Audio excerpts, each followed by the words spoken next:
প্রধানমন্ত্রী তো চুরি করার জন্য এমপি বানাইছে ব্যারিস্টার সুমন যদি দিতে পারে, আপনিও এমপি, সেও এমপি, আপনি দিতে পারবেন না? এর মানেটা কি? জনাব ব্যারিস্টার সুমন নাম শুনেছেন আপনার? ব্যারিস্টার সুমন বলল, আমি সরকার থেকে এত পেয়েছি, এই পেয়েছি, এই সরকার দিয়েছে, বলেছে না বলে নাই? ফেসবুকে যখন বলেছে এত পাইছি, এত দিয়েছে সরকার, এই বলার পরে আমার মাননীয় সংসদ সদস্য জনাব কি চুন্নু না মুন্নু একজন বলতেছে, মাননীয় স্পিকার 3 মিনিটে কিছু হয় না। 3 মিনিটে? আমার দুঃখ হলো আমরা কি পাচ্ছি না পাচ্ছি, ব্যারিস্টার সুমন যে সেইগুলো ফেসবুকে বলে দিচ্ছে। এইভাবে যদি বলে দেয় মাননীয় স্পিকার, আমরা আর মেরে খাতি পারবো না। সবাই জোরে জোরে বলেন সুবহানাল্লাহ, ও নাউজুবিল্লাহ। এইভাবে যদি মেরে দেয়, এইভাবে যদি বলে দেয়, মানে মূল কথাটা বুঝতে পারেননি? মূল কথাটা তো ওইটা। ফেসবুকে যদি সব বলে দেয়, রাস্তা পাইছি এইবার 10 কিলো, টাকা পাইছি 10 কোটি, গম পাইছি 30 মন, আটা পাইছি 5 বস্তা, তেল পাইছি এত টন বা এত লিটার, তারপরে এত কিছু পাইছি, সব যদি বলে দেয়, তাইলে আমার তালা সাতক্ষীরার এমপি সাহেবের এই অঞ্চলের সংসদ সদস্যরা বলবে, এত রাস্তা পাইলা রে, তাও তালা শহরে এত ভাঙা কেন? কথা কয় না? বলে দিলি বলবে রাস্তা কনে গেল, আমার গম কনে গেল, আমার আটা কনে গেল। ওই যে একবার নাসির হজ্জাব অনেক দিন ধরে গরুর গোশত খায় না, অনেক কষ্টের পরে 1 কেজি গরুর গোশত কিনে এনেছে, এনে বলতেছে স্ত্রী রান্না করো।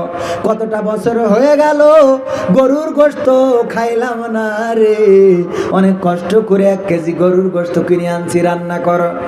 স্ত্রী রান্না করতে যাইয়ে স্ত্রী 1 কান 2 কান করে খাইতে খাইতে 1 কেজি শেষ।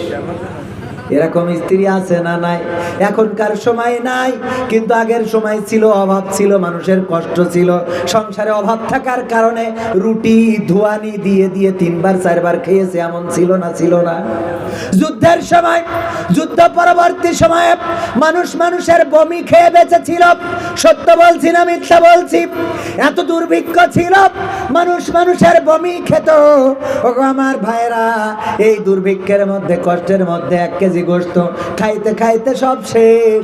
নাসির হজ্জা গোসল করে এসে, কপোতাক্ষ নদী থেকে গোসল করে এসে সরিষার তেল মালিশ করতেছে, আর স্ত্রীর বলতেছে নিয়ে এসো একটু মজা করে আজকে গরুর গোশত দিয়ে খাবো। স্ত্রী একটা বিড়াল ধরিয়ে নিয়ে বলছে যে আমি কতবার করি বললাম এটা ফেলাই দিয়ে এসো, তুমি তো ফেলাই দিলে না। দেখো এই বিড়ালটা কত বড় বাহাত্তারা, তোমার ওই 1 কেজি গোশত খেয়ে তেজ মেরে দিয়েছে রে। নাসির হজ্জা বলছে সত্যি কি খেয়েছে? বলছে আমার বিশ্বাস হচ্ছে না, তোমার সাথে বিয়ে করি আমার সংসারে যত অশান্তি, আমার কথা তোমার বিশ্বাস হয় না, আমার তালাক দিতে। খালি তালাক চায়, এরম আছে না? কিছু হলেই তালাক দিতে, পাকামো পাইছ। মেম্বার বিয়ে করিস, কষ্ট হয়নি? তালাক দাও মানে? তোমার বাছাই করতে যেয়ে 100টা মেয়ে দেখতে গিয়েছে, আর 100 মেয়ের পিছনে 1000 করে খরচ হলে 1 লাখ টাকা খরচ গেছে শুধু নির্বাচন করতে যেয়ে। ইলেকশন না, মানে বউ নির্বাচন। হ্যাঁ, শুধু তো তাই না, এরপরে যে বিয়ে করবে সেই যে গুজে রেডি, হঠাৎ দুলাভাই রাগ করে বসে রয়েছে। দুলাভাইয়ের স্পেশাল বলা হয়নি, আবার দুলাভাই তেল মাখাও, পা হাত পায়ে তেল মাখাইয়ে দুলাভাই আনতে এত কিছু করে গাড়িতে উঠতে যাইয়ে ও ড্রাইভার দরজা খুলছে না, কেন? ওর আবার টাকা দিতে হবে। দিয়েছে, বিয়ে বাড়ি এসে ও তো আর সচ্ছে না, ও নামবে, ওমা ড্রাইভার লোয়া খেটে বসে আছে, কয় তা টাকা না দিলি নামতে দেবো। টাকা দিয়ে আবার তারপরে এমনি সামনি খরচ আছে না নাই? এত কষ্ট করে বিয়ে করলাম, তালাক দেবো, পাকাবো, পয়সাও আছে না? এরপরে নাসির হজ্জা যখন এই বলি বলছে তালাকের দরকার নেই, বিড়ালটা দাও, প্যাকেটের মধ্যে ভরি দাও। প্যাকেটে ভরি নিয়ে এই যে সুজানগর না কি জন্য এখানে কি পাড়া সারাপোলে এক বাজারে যেয়ে দোকানে বলছে যে এই বিড়ালটা একটু ওজন দাও দিন, মিটারে ওজন দিয়ে দেখে বিড়াল 1 কেজি। বাড়ি এসে স্ত্রী বলছে, স্ত্রী বিড়াল কি সত্যিই গোশত খেয়েছে? তো বলছে এখনো তুমি অবিশ্বাস করতে চাও? তা বলছে না অবিশ্বাস করছি না, কিন্তু আমার দুঃখ হইল বিড়ালটা এই সাড়া বলতে ওজন দেয় কি শাহপুর বাজার থেকে ওজন দিয়ে নিয়ে আসলাম মিটারে 1 কেজি ওজন হয়েছে। এখন আমার দুঃখ হইলো এটা যদি সে বিড়াল হয় তাহলে সে গোস্ত কর, আর এইটা যদি গোস্ত হয় তা সে বিড়াল কর। কথা বোঝেননি? এখন এমপি ব্যারিস্টার সুমন সাহেব উনি যদি সব বইলে দেয় তাইলে তালার লোক বলবে সে রাস্তা কই, তালার লোক বলবে সে আটা কই, ময়দা কই, চাল কই, তেল কই, ডাল কই, বিরিজ কই। এই যখন বলা ধরবে, ও যখন বলবে যে না এসব কিছু দিইনি, তাহলে বলবে তা ব্যারিস্টার মাসুদ দিয়েছে, তাহলে সেগুলো কই। কথা কয় না? Barrister Masud, barrister Suman, barrister Suman যদি দিতে পারে, আপনিও এমপি, সে এমপি, আপনি দিতে পারবেন না, এর মানেটা কি? কথা কি বোঝা গেছে?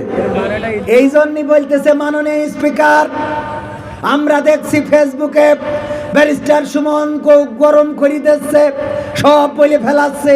এইভাবে বলতে থাকলে আমরা চুরি করব কিভাবে? মাননীয় স্পিকার, আপনার মাধ্যমে প্রধানমন্ত্রীর কাছ থেকে জানতে চাই। পাকা মুখতাগার প্রধানমন্ত্রী তো চুরি করার জন্য এমপি বানাইছে, কষ্ট করে ভোটটাই নাই চুরি করেছিস, তাই বলে সব চুরি করবি এটা কইছিস? সব চুরি করবি কেন? কথা কি বোঝা গেছে?